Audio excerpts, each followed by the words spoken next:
Em 2019. Esta história se passa em Great Battle, perto de Chelmsford, em Essex, embora um veredito no caso tenha sido alcançado apenas há algumas semanas. Vamos mergulhar na história de Virginia McCulloch. John e Lois McCulloch moravam em Great Battle há muitos anos com sua filha mais nova, Virginia. Eles tinham 5 filhas no total, e Virginia era a caçula. As outras já haviam saído de casa, cada uma começando suas próprias famílias. Apesar de morarem em Great Battle há muitos anos, John e Lois não eram muito conhecidos entre seus vizinhos. Eles eram conhecidos por serem bastante reservados e raramente se envolviam em conversas casuais ao encontrar vizinhos na rua. Eles frequentemente mantinham a cabeça baixa como se evitassem contato visual. Nem eles nem seus vizinhos sabiam muito uns sobre os outros. Sabia-se que John era professor em uma universidade em Chelmsford e tinha um grande interesse em golfe e sinuca. Quanto à profissão de sua esposa, eu não consegui encontrar informações sobre isso. No entanto, sabia-se que Lois gostava de se corresponder com pessoas de várias partes do mundo. Ela tinha amigos por correspondência para quem escrevia há anos, embora nunca os tivesse conhecido pessoalmente. Parecia que Lois gostava de se conectar com pessoas distantes, mas não estava interessada em construir relacionamentos com aqueles que moravam na mesma rua. Isso pode ter sido em parte devido aos seus desafios de saúde mental. Lois sofria de ansiedade e havia sido diagnosticada com transtorno obsessivo-compulsivo, que se manifestava em sua necessidade de ter tudo em sua casa meticulosamente organizado, com cada item em seu lugar. Na época dos eventos que discutirei hoje, John e Lois estavam aposentados. Ela tinha 71 anos e seu marido 70. John tinha vários problemas de saúde, incluindo diabetes tipo 2, pressão alta, colesterol alto e glaucoma. Apesar desses problemas de saúde, eles podiam contar com o cuidado de sua filha mais nova, Virginia, que ainda morava com eles. Os aposentados sonhavam em se mudar para o litoral, idealmente para Clacton-on-Sea.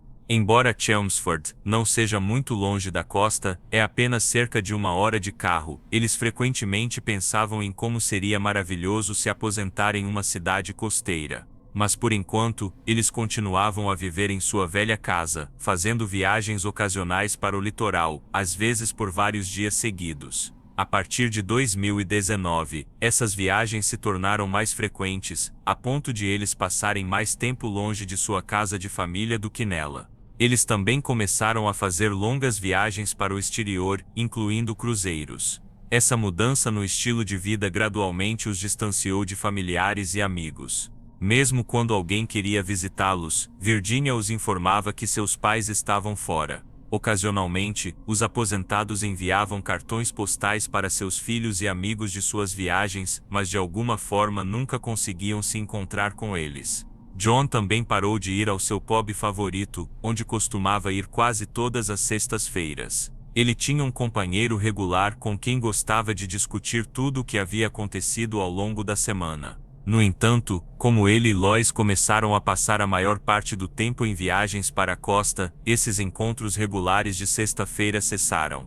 Era como se sua nova vida em uma cidade litorânea tivesse substituído completamente as rotinas que faziam parte de suas vidas anteriores. Então, com o lockdown em março de 2020, as interações com os outros se tornaram ainda mais limitadas, e às vezes, impossíveis. Viajar entre cidades e visitar entes queridos eram frequentemente restritos. Mas quando o lockdown foi finalmente suspenso, tudo voltou ao seu curso anterior. Os McCulloch começaram a aproveitar todas as oportunidades para viajar para o litoral novamente.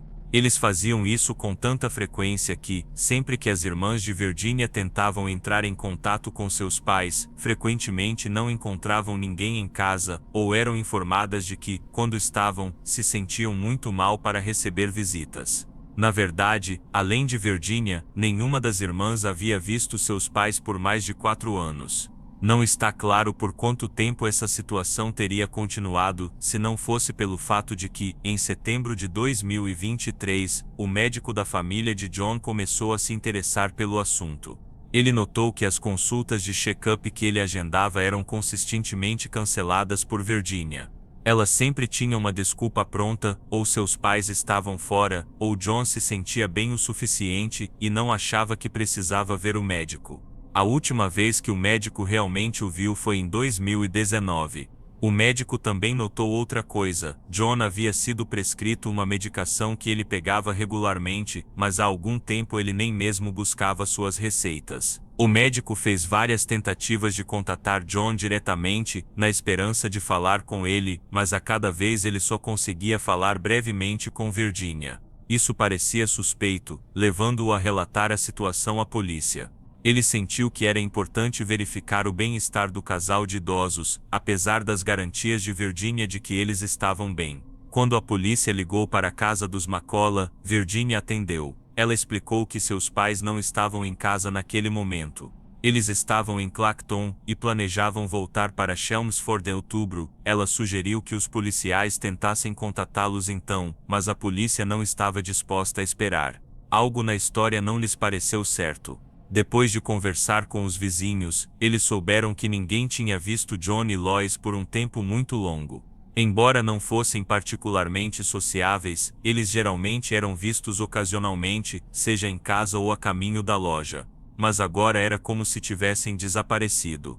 Temendo o pior, em 15 de setembro de 2023, os policiais foram à casa deles para investigar. Depois de baterem na porta por algum tempo sem resposta, eles não tiveram escolha a não ser forçá-la a abrir. Uma vez lá dentro, eles descobriram que a casa não estava vazia. Virginia, então com 35 anos, ainda morava lá.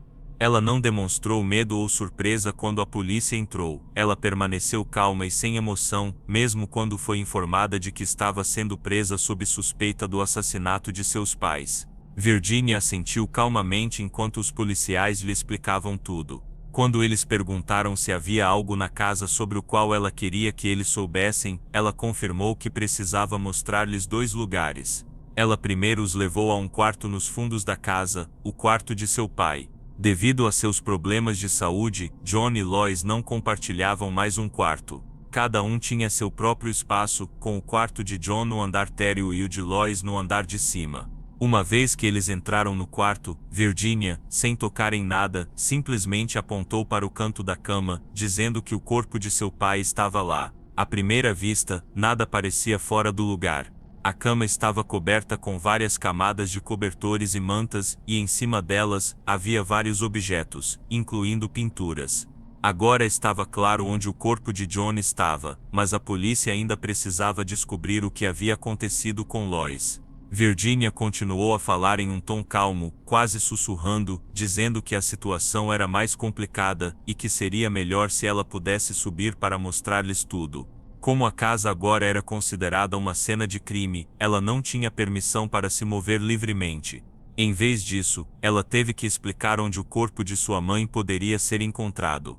Descobriu-se que no andar de cima, no quarto que Lois havia ocupado, havia 5 guarda-roupas, e em um deles, escondido sob cobertores, estava o corpo de sua mãe. Embora ela não fosse obrigada a falar mais, Virginia continuou a falar, como se finalmente pudesse revelar o segredo que ela havia guardado por mais de 4 anos. A polícia não havia pedido detalhes. Eles estavam lá apenas para fazer a prisão, mas Virginia ainda recontou brevemente o que havia acontecido em junho de 2019. Ela permaneceu excepcionalmente calma, e não deu a impressão de alguém capaz de tirar a vida de seus pais. Durante sua prisão, ela até brincou com os policiais, pedindo-lhes para se animarem. Pelo menos vocês pegaram o cara mau. Ela admitiu que sabia que este dia chegaria eventualmente, e sentiu uma grande sensação de alívio. Ela não precisaria mais guardar este segredo do mundo. Ela enfrentaria as consequências pelo que havia feito. Virginia foi levada sob custódia, e uma investigação foi lançada sobre os eventos de 4 anos antes. Ao longo da investigação, foi descoberto que já em março de 2019, Virginia havia começado a contemplar matar seus pais. Ela concluiu que a melhor maneira de fazer isso seria adicionar uma grande quantidade de pílulas à comida ou às bebidas deles. Ela começou a testar quantas seriam necessárias para acabar com a vida deles. Ela esmagava comprimidos e os misturava em suas refeições, observando os efeitos. No entanto, suas tentativas iniciais não saíram como ela esperava. Seus pais adormeciam rapidamente, mas acabavam acordando. Em 17 de junho de 2019, ela decidiu tentar novamente, desta vez usando ainda mais pílulas. Naquela noite, ela preparou 3 bebidas para seu pai, que ela comprou em uma loja local. Cada bebida continha várias pílulas e o álcool tinha a intenção de aumentar seus efeitos. Virginia acreditava que essa dose seria suficiente para matá-lo. Ela deixou seu pai com as bebidas e depois levou bebidas semelhantes para o quarto de sua mãe, embora as bebidas de sua mãe contivessem um pouco menos de pílulas. Depois, ela foi para a cama. Na manhã seguinte, por volta das 6 horas, ela acordou e desceu para verificar se as pílulas tinham funcionado. John já estava morto. Virginia então foi verificar se a bebida havia afetado sua mãe da mesma forma. No entanto, quando ela entrou no quarto de sua mãe, ela descobriu que Lois não havia morrido durante a noite. Ela estava deitada em sua cama ouvindo o rádio, sem ter terminado todas as bebidas que sua filha havia preparado. As pílulas apenas a deixaram sonolenta, mas a dose não foi letal. Lois sorriu para sua filha, sem saber das intenções de Virginia. Mas Virginia sabia que não podia simplesmente deixar sua mãe viva. Se Lois descesse, ela veria o corpo sem vida de John e denunciar isso levaria inevitavelmente à prisão de Virginia. Incapaz de permitir isso, Virginia teve que tirar a vida de Lois. Ela havia antecipado a possibilidade de as coisas não saírem como planejado, então ela tinha um plano B. Ela saiu do quarto de sua mãe, desceu, pegou um martelo que havia preparado com antecedência e voltou para Lois. Infelizmente, Lois ainda estava consciente quando Virginia desferiu o primeiro golpe, depois outro. Enquanto Lois tentava se defender, Virginia continuou a golpeá-la, determinada a garantir que sua mãe estivesse morta. Virginia desceu novamente, desta vez para a cozinha, onde pegou uma faca que havia comprado um mês antes. Ela retornou ao quarto de Lois e desferiu 8 facadas. Finalmente, ela podia ter certeza de que seus pais estavam mortos. No entanto, durante o ataque, Virginia feriu gravemente sua própria mão, causando uma ferida que ela não conseguia parar de sangrar. Naquela época, Virginia marcou uma consulta com um médico, o mesmo que mais tarde questionaria a ausência prolongada de seus pais. Ela alegou que havia se ferido enquanto cortava vegetais. A ferida era profunda, e a equipe teve que ajudá-la a parar o sangramento. Uma vez tratada, Virginia saiu da clínica e foi às lojas, onde comprou os itens necessários para ocultar os corpos, incluindo luvas de borracha e 2 sacos de dormir. No mesmo dia, ela ligou para a clínica novamente, solicitando uma receita para tranquilizantes, explicando que estava abalada por um incidente em que sua amiga havia sido atacada. Quando ela retornou para casa, Virginia começou a esconder os corpos. Ela deixou cada um de seus pais em seus respectivos quartos. Ela embrulhou o corpo de John em um saco de dormir e o escondeu debaixo da cama, que ela mais tarde reforçou com blocos de concreto. 2 dias após o assassinato, ela comprou os blocos, juntamente com cimento e areia, criando uma estrutura que se assemelhava a um túmulo improvisado. Ela cobriu tudo com 11 camadas de lençóis de plástico, cobertores e colchas, para que, mesmo que alguém notasse, não atraísse atenção. Parecia simplesmente uma cama grande. Quanto ao corpo de Lois, Virginia também a embrulhou em um saco de dormir e a colocou em um dos guarda-roupas de seu quarto. Ela então a cobriu com vários cobertores e fechou o guarda-roupa com fita, bloqueando-o parcialmente com blocos de concreto. Se alguma das outras filhas visitasse seus pais após a morte deles, elas provavelmente teriam notado essa configuração incomum do guarda-roupa no quarto. No entanto, Virginia conseguiu manter todos longe de casa. As outras 4 filhas do casal não os visitaram por mais de 4 anos. Não está claro se elas moravam longe ou se Virginia as havia convencido de que não havia motivo para vir. Ela frequentemente se passava por sua mãe, usando seu telefone para enviar mensagens para suas irmãs, enviando saudações de várias cidades e dando a impressão de que seus pais estavam viajando muito. A primeira dessas mensagens foi enviada no mesmo dia em que Virginia matou Lois, pouco antes das 3 da tarde, informando uma de suas irmãs que eles passariam a semana em uma cidade litorânea. Ela também enviou e-mails supostamente de seu pai e fez tudo o que podia para fazer sua família acreditar que eles ainda estavam em contato com John e Lois. Em uma ocasião, Virginia até teve uma conversa telefônica com sua irmã, fingindo ser a mãe delas. Embora sua voz soasse um pouco diferente, ela atribuiu isso a uma doença.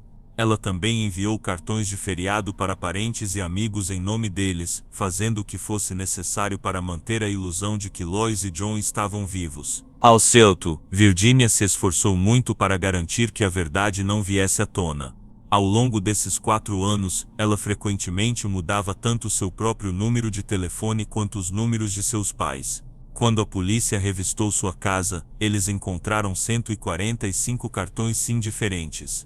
Ela havia mudado o número de Lois 10 vezes, o de seu pai 16 vezes, e os cartões SIM restantes eram para seu próprio uso. A constante troca de números e dispositivos sugeria uma paranoia profundamente enraizada. Mas por que Virginia foi a tais extremos? Por que Lois e John tiveram que morrer? Durante a investigação, ela alegou que se sentia presa em sua situação e que matá-los era a única maneira de escapar. Ela disse que sua mãe nunca foi a melhor mãe para ela, às vezes até abusiva quando ela era criança. Embora o abuso tenha parado quando ela se tornou adulta, morar sob o mesmo teto com sua mãe se tornou insuportável. E Virginia sentiu que não podia continuar assim. Mas matar seus pais era a única solução. Ela não poderia ter seguido o exemplo de sua irmã e se mudado para viver de forma independente, ou havia mais na história. À medida que os investigadores se aprofundavam, eles descobriram os sérios problemas financeiros de Virginia. Apesar de dizer a seus pais que ela trabalhava como web designer e sair de casa diariamente para supostamente ir a um escritório, ela não tinha um emprego desde 2017, quando ela trabalhou pela última vez em um bar. Sem renda, Virginia não tinha como contribuir para as despesas da casa, embora ela morasse e comesse com seus pais. Sem dinheiro próprio, Virginia teve um plano para acessar as economias de seus pais. Seu pai a havia confiado a tarefa de lidar com vários pagamentos em seu nome, concedendo-lhe acesso à sua conta. Com o tempo, o casal de idosos começou a notar que sua conta bancária estava com pouco dinheiro, e não eram apenas pequenas quantias. Eles às vezes descobriam que faltavam dezenas de milhares de libras, muito menos do que eles esperavam. Mas Virginia sempre tinha uma explicação. Ela alegava que era devido a erros no site do banco, que ela insistia serem comuns. Ela também disse a seus pais que eles provavelmente foram vítimas de um ataque hacker à conta bancária, provavelmente por um hacker. Ela os tranquilizou, dizendo para não se preocuparem, que o banco devolveria o dinheiro roubado e que ela cuidaria de tudo. Lois até mencionou isso a um de seus amigos por correspondência, sem entender por que eles continuavam tendo problemas com suas contas. Ambos os pais estavam muito preocupados, mas não tinham ideia de que, além de sacar dinheiro de suas contas, sua filha também havia feito vários cartões de crédito em nome deles, endividando-os ainda mais. Enquanto isso, Virginia estava impassível. Ela precisava do dinheiro para financiar seu vício em jogos online, que havia se tornado uma obsessão. Ela gastava quantias enormes em jogos e não conseguia parar. Ela esperava que um dia se tornasse uma artista de sucesso, ganhando o suficiente para pagar seus pais por tudo o que ela havia tirado. Mas com o tempo, ela começou a perceber que esse sonho era improvável de se tornar realidade, e a chance de ganhar o suficiente para pagar Lois e John era pequena. Como seus pais começaram a fazer mais perguntas sobre os fundos desaparecidos, Virginia percebeu que eles eventualmente descobririam a verdade, que sua própria filha os estava roubando o tempo todo. Ela não podia deixar isso acontecer, principalmente porque não queria perder sua fonte de renda. Então, ela decidiu que tinha que tirar a vida deles. Se ela jogasse bem suas cartas, ela poderia continuar usando as pensões e economias deles por mais um tempo. Por anos, enquanto os corpos de seus pais jaziam em seus quartos, Virginia calmamente gastava o dinheiro deles e solicitava cartões de crédito adicionais. Na época do crime, sua dívida havia chegado a cerca de 60 mil libras.